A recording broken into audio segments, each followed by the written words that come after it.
Hello friends, welcome back to my studio. Hope you're well.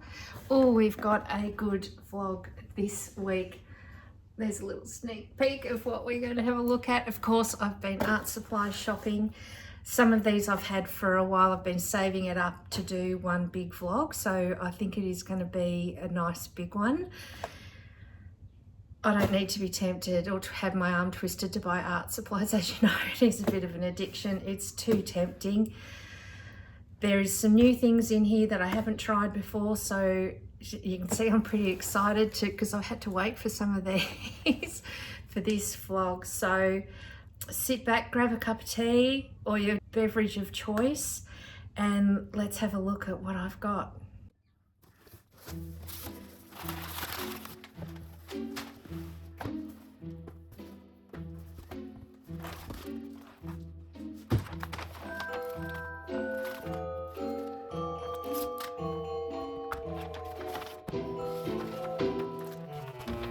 Here it all is laid out. It's quite a haul, isn't it? Where will I start? Let's start at the start, and I'll clear this off a little bit so we can see better. So this is pretty simple. These are just restocks. A cerulean blue, just because it's lovely. And I've fallen in love with this grey green, the antique green from Matisse, and I use a lot of this unbleached titanium. Now, as I said at the start, I had bought some of these and was saving them to show you all in one go. So of course I forgot I bought these 2 tubes and I went and bought tubs. As I said, I'm loving this green. I think I'm going to use it a lot, so it's worth having a tub. And I do go through heaps of this unbleached titanium, so that was an easy purchase. And it'll give me tubs for remixing the way I do in these. Rather than buying more containers, I can just reuse these tubs when they're empty. And the other thing that was just a restock is the titanium white. And yeah, that's a really big tub. The tubes do come in these 3 sizes, and I find I use so much white. I get that in a great big tub. I find it harder to find this in stock in stores, and as I said, it's nice to use the container, reuse the container. So that's why I could really easily go through a tub that size of the unbleached titanium. So that's those. I can colour swatch these, but I think you've seen me do those colours. A new colour I have is this Titan Green Pale. They make the 3 of these, and I've loved these too, and I've seen this a lot online, so I thought I would collect the set. Why not? It looks like a lovely semi-transparent, little bit more transparent than those 2, and yeah, it should be a lovely green to sit with that, so I'll swatch that up in a moment. I ran out of my white Posca pen, so I got a new one, and while I was there I noticed they had this ivory, so again, why not? I think the ivory will be nice with some of these colours rather than the stark white. I think it'll be a good match. Probably the big surprising thing that I bought was an actual gel plate, a branded gel plate, which I'm sure you've all seen. And I've always been curious of what the difference is between a bought gel plate and my homemade ones. I have been very happy with my homemade plates. They're very versatile, very easy to use, very easy to make, and you can watch my vlog on how to make your homemade gel plate. But I was curious to see what the difference was, and I didn't want to ever go to the expense of buying a plate if I wasn't going to use it. I've had an idea I think I will use the plate a lot more. And as I said, I'm really curious to find out how this performs compared to my homemade plate. So look out for a vlog. Once I've done a bit of testing with this, I will do a vlog on how they compare and how they both work. And so because I got that plate, I decided to get some fluid acrylics. The Titan Buff, because it's very similar to the unbleached titanium, which I really, obviously, you know, I love. And I absolutely love this color as well, and it's being discontinued, the Quid Nickel Azo Gold. And again, that Titan Mars Pale, which I've got in the heavy body. I'll swatch these again as well to show you. And I saw Jackie Bernardi using a similar colour, and I will link her vlog in the description. She used this, so it's all her fault that I've bought these extra supplies. She used this graphite powder, which is just graphite, as it says. I don't want to spill it everywhere. It's graphite in a powder. So graphite that you would normally get in a pencil, it's in its powdered form. And she used it on a gel plate, and it looked amazing. And I had to have some to give it a go. So it's obviously going to be, it's already spilled out. But yeah, that's it there. Wasn't a cheap product, but there's absolute tons in here. I think that will last me a lifetime for the amount that I will use. And the other thing she did was use a matte. Oh no, it was somebody else I saw using a matte. Someone that she recommended that's on YouTube. Again, I'll link that in the description as well. Trina, I think her name is. She got some really lovely background effects with some matte colours.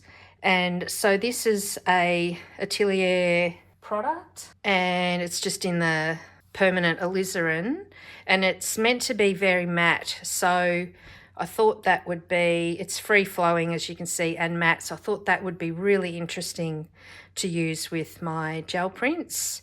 And the other thing I thought that could be quite nice is these small shapers or rubber blenders. I thought because they're rubber, if I can get them out.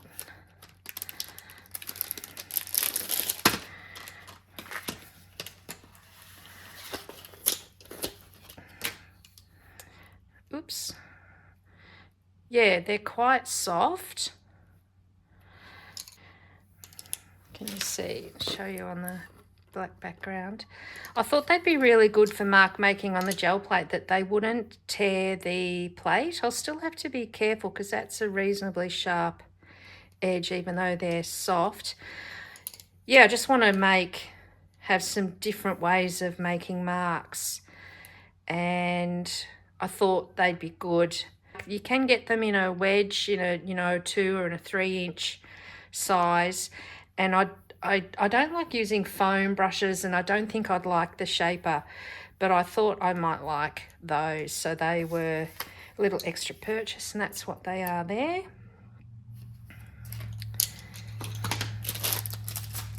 And again, watching Jackie's vlog where she is using some different papers, to get that off later. I thought I'd try some different papers because the thinner the paper, I've noticed, the easier it is to pull a print. And this is a layout pad. So it's a as you can see, semi-translucent for sketching and drawing, and it's only 70 GSM. So cartridge paper is generally anywhere from 150 to 300. So I thought that, yeah, it's a lovely fine paper that might work really well with the gel prints. Again, just lots of experimentation. And then the other thing I thought I would try is this rice paper, because it's only 30 GSM. So let's open it up and have a look.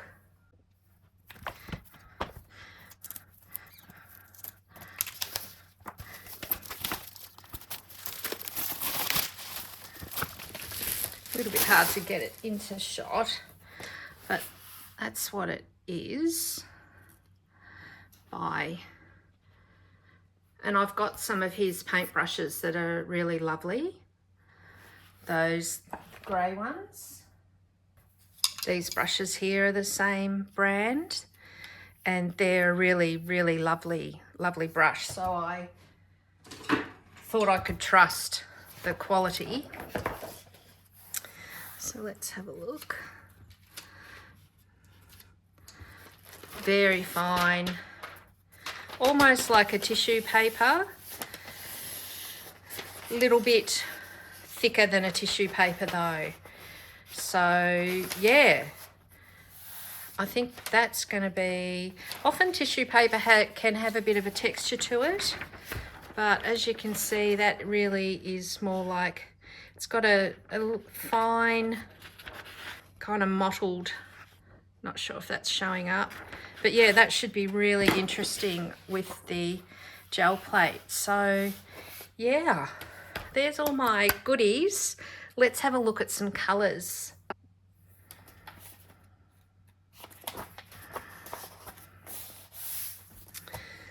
So look, because I've got them, this is the cerulean blue. I'll just use this tube that's nearly finished, but it's the same thing.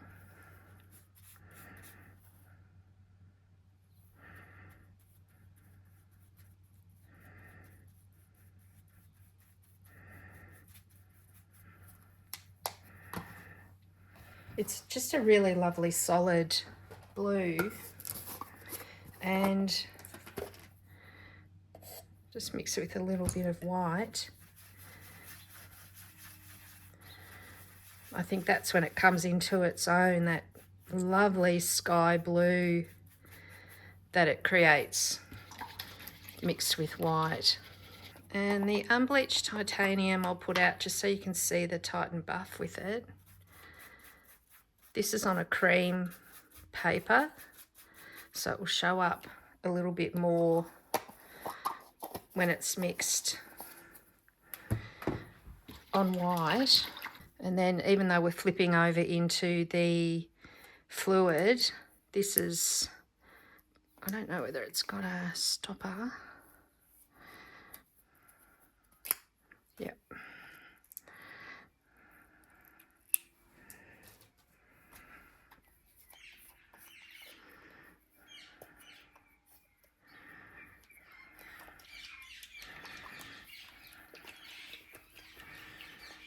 Don't know if the product settles or not. I've not used fluid acrylics before.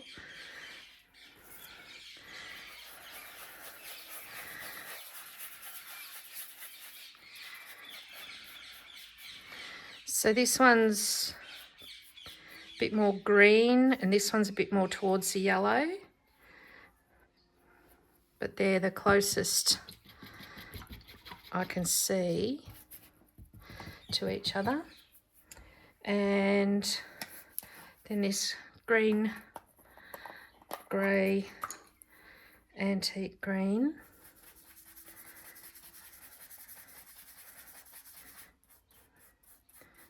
Beautiful colour.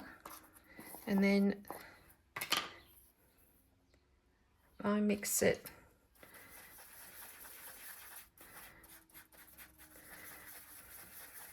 with the Titan unbleached titanium, and yeah, look at that green. Such a beautiful colour for a landscape, that green. Very soft, bluey tinge. Because it's got black in it. It's white, black and green pigments in that one. Where we're at. So this is the one I bought. Let's put that green next to this. So this will be quite minty. Ooh, that's a lot. Put a bit back.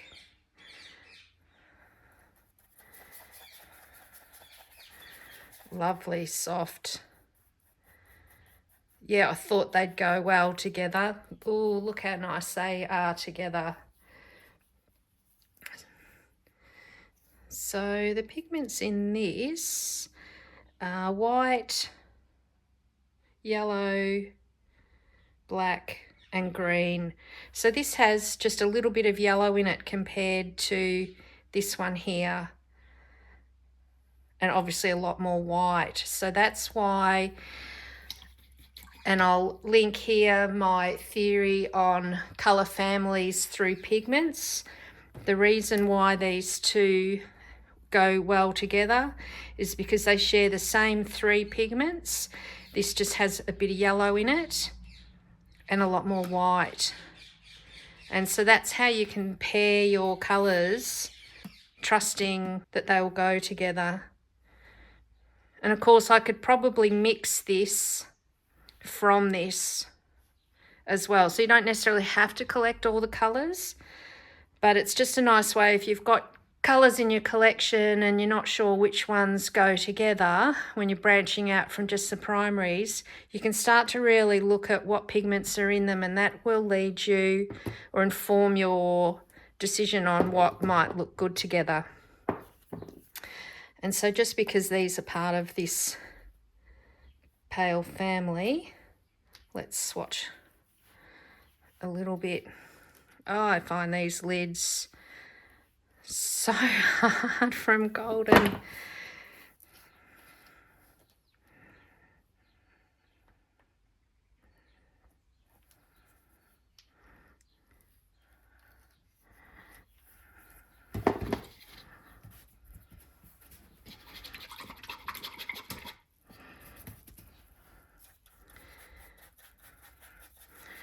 So they're lovely soft colours. They've obviously got a lot of white in them.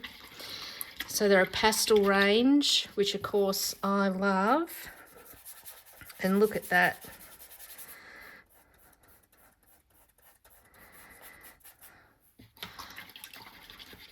Lovely. Oh, don't they all look good together? Okay, so I've done that one. This is the Titan Mars in the fluid. So it's going to be the exact same colour.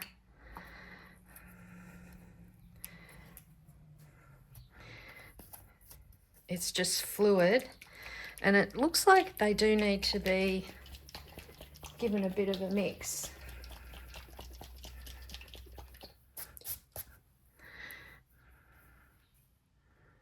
Yeah, that looks better coming out compared to the other one.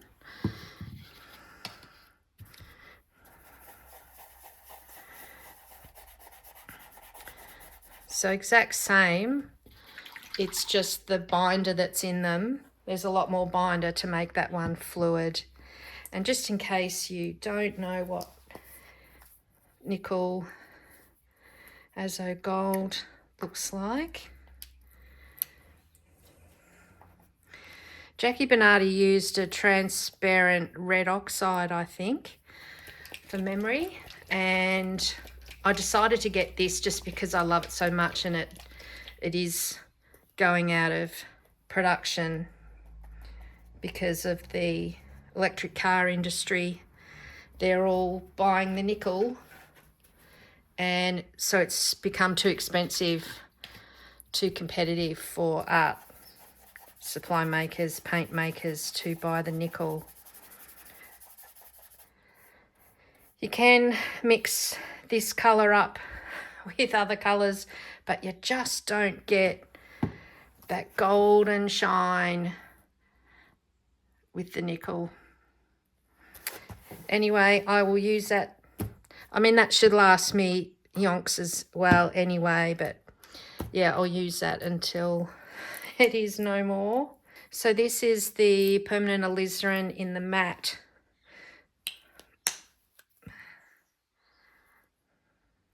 Yeah, there is a stop in that, but it's up in the lid.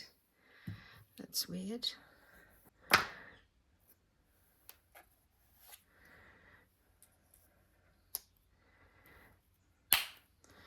Weird that it was up in the lid and not down on the container. Anyway,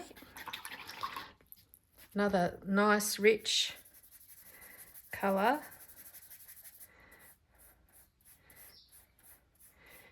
Yeah, that is quite matte, isn't it?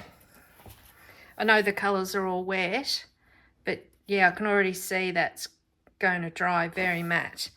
So there's another collection of things I'm going to need to get, is all the matte colours. Yeah.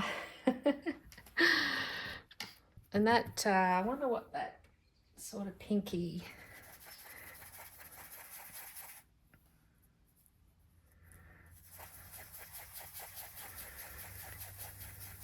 Yeah, that's a nice kind of pink, rosy pink you get with that one. Nice. And the last couple of things, is the Posca pens. I won't bother showing you white because white's white, of course. The other two colours I've got that'll go well with this is a yellow and an apricot, and this again is ivory. It's cold in here today, might take a bit for the paint to flow down.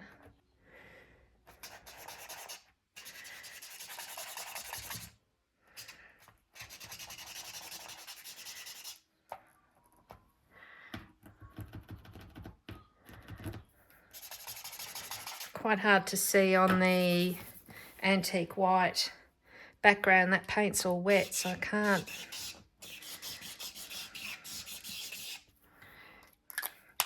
Very subtle.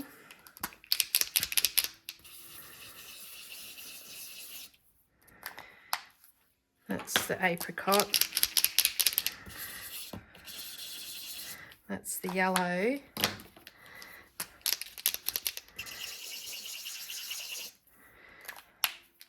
Lovely subtle colour that's going to work lovely over other colours.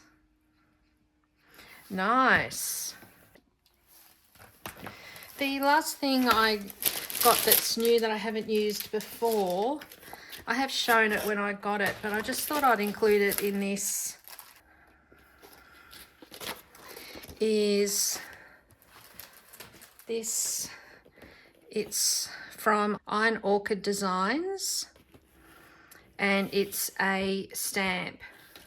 So they make, this is what they're suggesting, a lot of their stuff they put on furniture. They make a lot of wallpaper type things and transfers that go on furniture that just look amazing.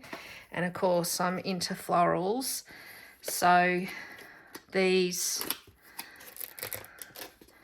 are a little raised, a little bit hard to see, but yeah, again with the gel plate, I think that could be really interesting to make marks on the plate, stamp into paint, stamp it onto other prints, and yeah, a little bit of text as well, which I tend not to use, but who knows. So there's all the lovely things I have got to play with. After watching Jackie's vlog, I got so inspired again about gel plates, and I've come up with this idea on how I might use the papers. And so now I need lots and lots of papers to put that idea into practice and see how I go. So watch this space for all these new things that will come about from these new supplies. I won't do any printing or get the paper out today. I'll show you that in the future. Do you own any of those colours? Do you have a favourite? Is there a colour you're going to go out and buy? I hope so. Thank you so much for watching. I hope you have a lovely week, and I'll see you next week. Bye.